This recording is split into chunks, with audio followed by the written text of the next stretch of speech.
So source medium is something that comes up a bit in GA4 because it's used differently in GA4 than it was in Universal GA3. And there's some confusion around it because of, especially when you're building reports and things, which dimension to use. So just as a background, source medium is one of those heavily used dimensions in Google Analytics because it tells us, the source tells us the website that sent traffic. So it could be Facebook, it could be Google, it could be TikTok, whatever. And then medium is the category those websites fall into. So Facebook would be paid social or social, Google could be organic or paid search, things like that. And so source medium gets used across many different reports inside GA. And in GA4, they've introduced a couple different ways to look at source medium. And so inside the reporting here, the first thing when you come into the reports under user acquisition, there is all these first user, medium, source medium, things like that. And so first user means that it's the source and the medium that drove traffic that the user used to get to your site the first time. And so they can come to the website multiple times after that, but this is the first source and medium that drove that initial visit. So it's kind of the introducer of that user to your site. So that's where first user source medium comes in. Traffic acquisition is also has some different options here. So if you come into here, if we're looking at the different options here, we have session source medium, session source. So session source medium is basically the same thing as what source medium was in GA3. It tells us the source and the medium that drove that user's session, so that visit, that individual visit. So the most recent visit, what was the source and medium that drove that? And it's the last non-direct session. So let's say they came from paid search a couple weeks ago, and then that last visit they came from direct.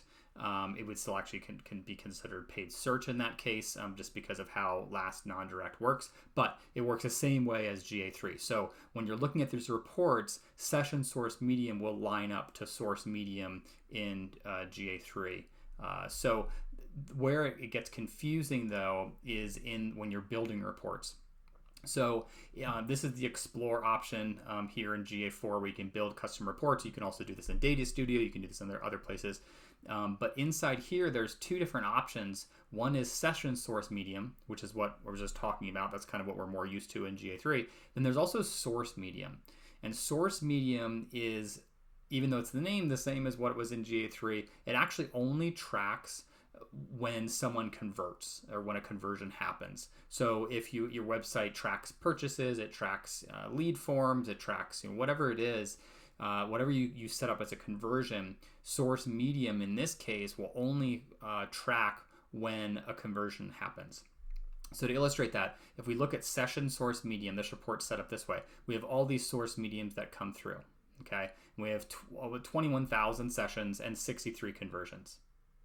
So then if I set up a report that uses source medium instead of session source medium, so now I've got source medium set, notice the sessions drop down to 62.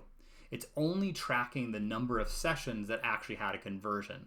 And so the conversion number stays the same at 63, but it only drove 62, only accounting for 62 sessions, only the sessions that had a conversion. So that's where it really trips people up, is because they add session source medium onto a report and see, oh my gosh, I'm missing all these sessions, or they don't even see something showing up. It's because that source medium didn't actually drive a conversion in that time frame you're looking at. So don't let it trip you up. Also notice one thing here. So notice how we've got conversions here, and there's all these different fractions, right? So parts of conversions. This is because Google has this data-driven attribution model now where by default, it will basically give credit to different channels or different source mediums depending on how they influence that conversion. So if Google Organic may have more influence on a conversion than it did in the past with just that last touch type of model. So that's why you're seeing some fractions here. But anyways, if you're doing and putting together reports in the Explore section here or in Data Studio, Looker Studio, you're definitely going to use session source medium because that will for the most part, be what you want to focus on for when you're building reports, because you're going to see sessions and conversions the same way you did in Universal and GA3. Hope that's helpful. Thanks.